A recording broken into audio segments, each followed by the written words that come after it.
Жетім қыздың аты Айсәуле еді. Бұл есімді оған ешкім дауыстап айтпайтын. Өйткені базарда есім емес, баға маңызды болатын. Таңғы салқын әлі кетпеген. Мал сатылған, киім ілінген, ал бір бұрышта үнсіз отырған адамдар. Айсәуле солардың ішінде. 17-ге енді толған, бірақ көзі әлдеқашан ересек еді.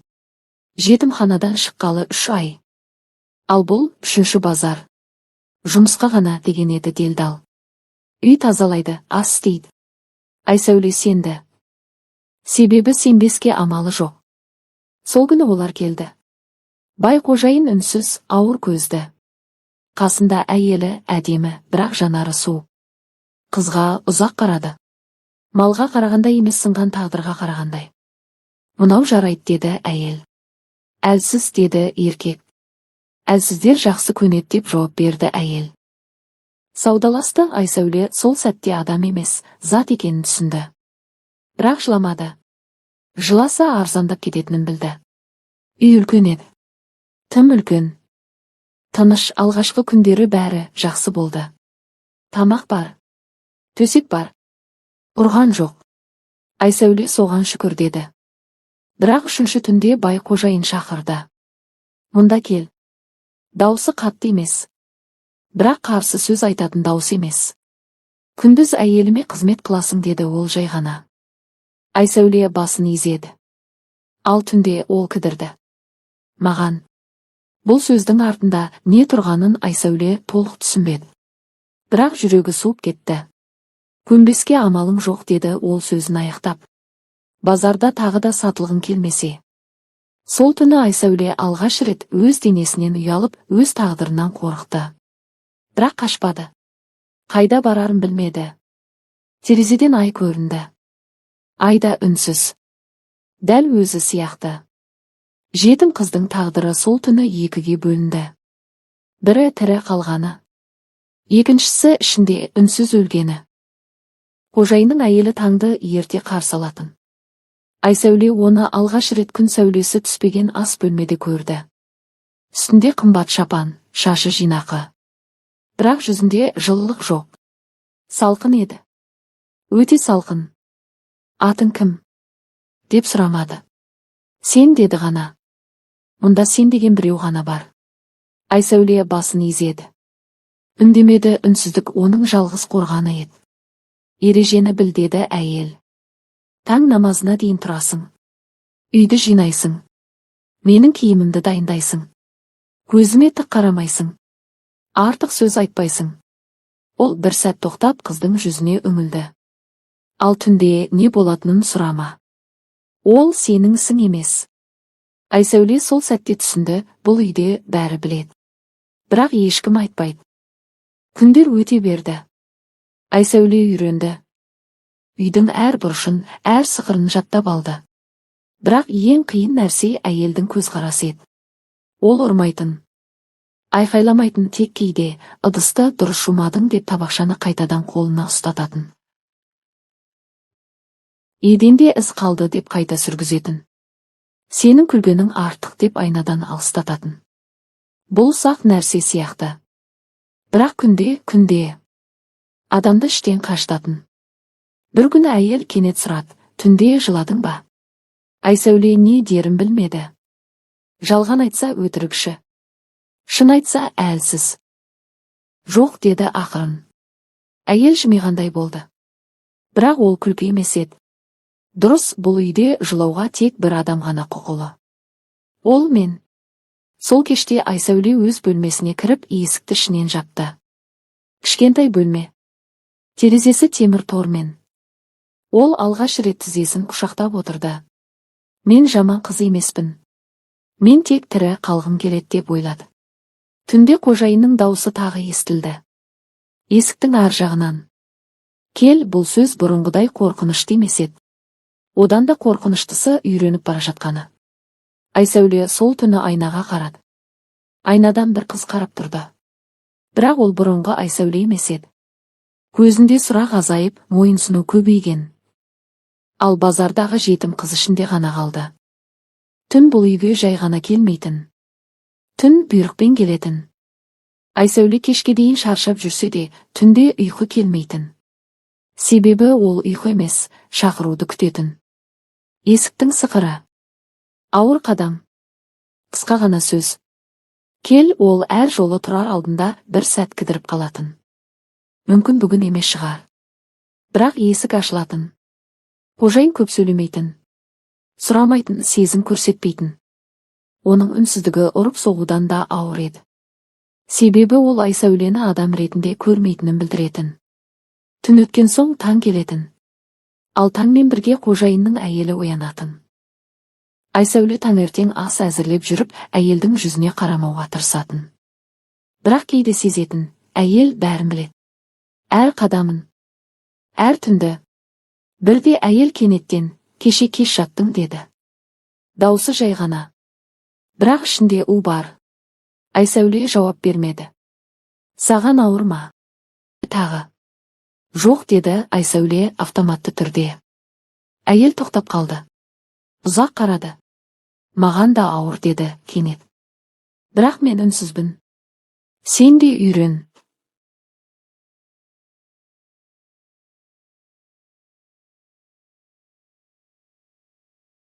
Сол сәтте Айсәуле түсінді, бұл үйде құрбан жалғыз емес.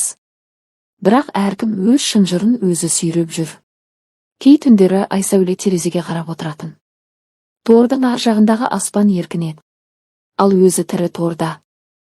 Бір күні ол базарды түсінде көрді. Сол бұрышта отырған өзін. Қасында басқа қыздар. Кейбірі кішкентай. Кейбірінің көзі өшкен. Оянып кеткенде жүрегі қатты соқты.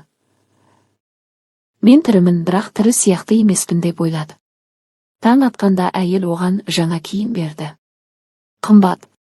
Жұмсақ, мұны ки деді. Енді сен менің ұяттай намысың. Айсәуле сол сөзді түсінбеді. Бірақ жүрегі ауырды. Бұл үйде әр күн сынақ. Әр түн үнсіз келісім.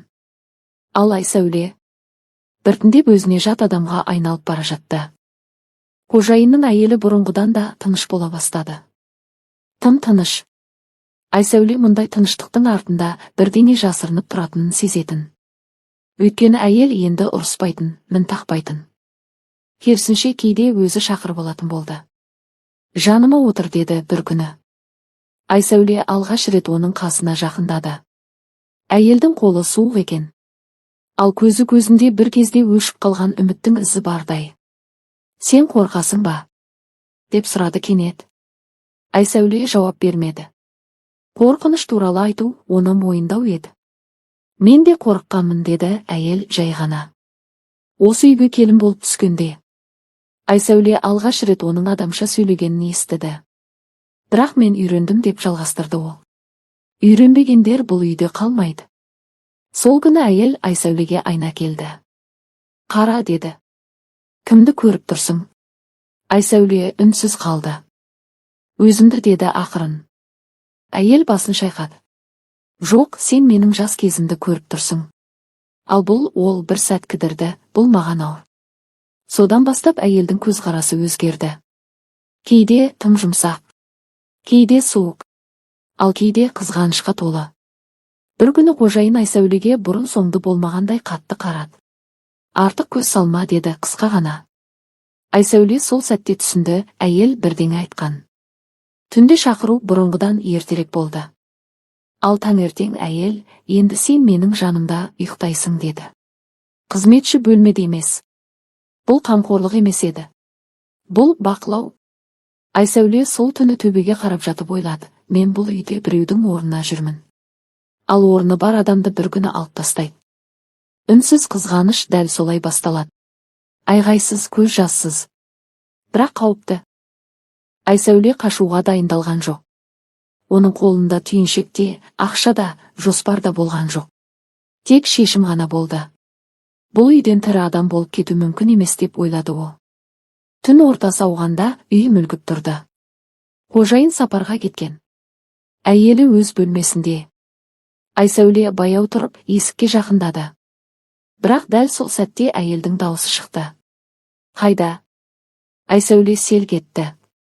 Бұрылды, әйел орындықтан тұрмай отыр екен.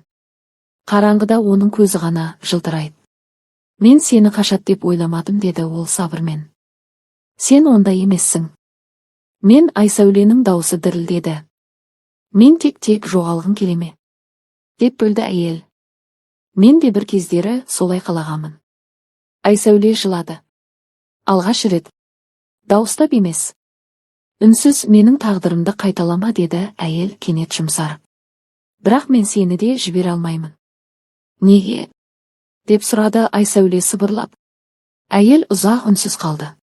Өйткені сен кетсең, бұл үйдің бар шындығы менімен бірге қалады, деді ақырында. Ал мен жалғыз қалғым келмейді. Сол түні Айсәуле қашпады. Бірақ ол сол түннен кейін басқадан болып оянды. Таңертең әйел оған жаңа құжат әкелді. Енді сенің атың басқа, деді. Басқа өмір. Айсәуле қағазға қарады. Бөтен есім. Бөтен туған жыл. Бөтен тағдыр. Бұл сені қорғайды, деді әйел. Емесе мүлде өшіреді. Айсәуле түсінді, бұл қашу емес. Бұл жоғалу. Ол сол күні аулаға шыққанда қақпаның сыртында ешкім жоқ еді. Базарда өткен өмірде алыста қалған. Ал өзінің кім болғанын енді тек түсінде ғана көретін болды.